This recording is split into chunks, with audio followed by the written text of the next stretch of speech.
the thing is that when someone says what you are saying or doing feels racist or sexist or homophobic to me, the person who hears that shuts him or herself down, right? No one's saying that, well, you can't keep talking, shut up. Like, no, the person who is being held accountable for saying something hurtful to someone else shuts him or herself down, silences him or herself, right? That's what happens.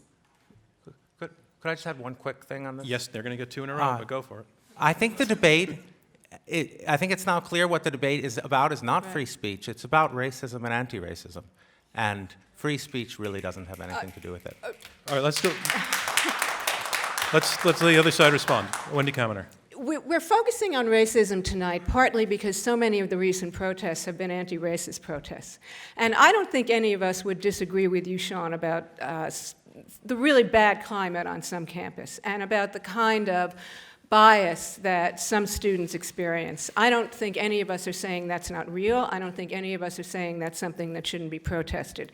We're saying something very different.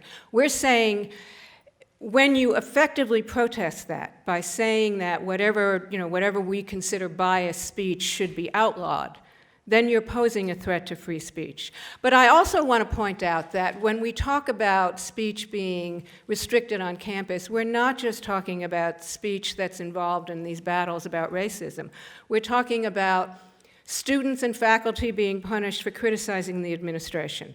We're talking about, people just making stupid jokes. I mean, and this goes back 20 years. We're not talking about a recent phenomenon. So, I think we can get a little sidetracked. If our subject is free speech, I think we can get a little sidetracked if we focus too much on racism on campus, because that's not the only place this comes up. It's coming up a lot in claims about sexual harassment and sexual violence as well. Okay, John, do you want to yield to the other side, or would you like to join in? Because I wanted to.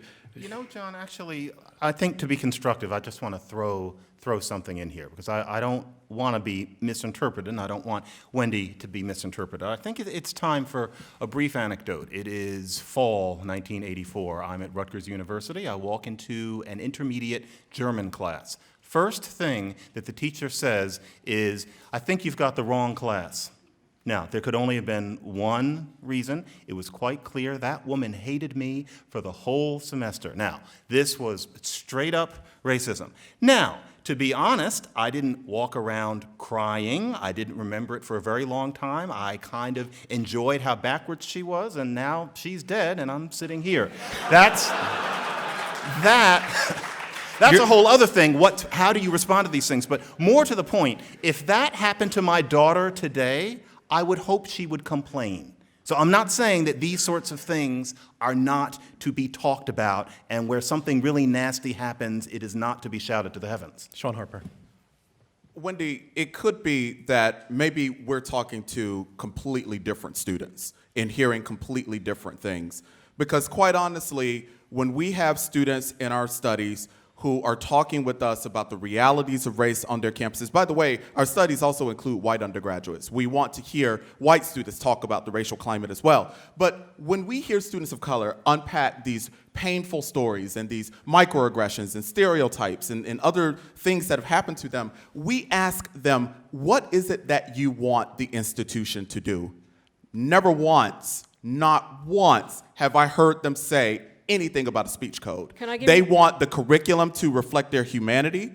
They want the consciousness of their professors and their peers to be raised so that people don't do this to future generations of students of color on their campuses. That's what they want. They don't say a thing to me about speech codes. Wendy, can you hang on just 1 second? Okay. I just want to say this.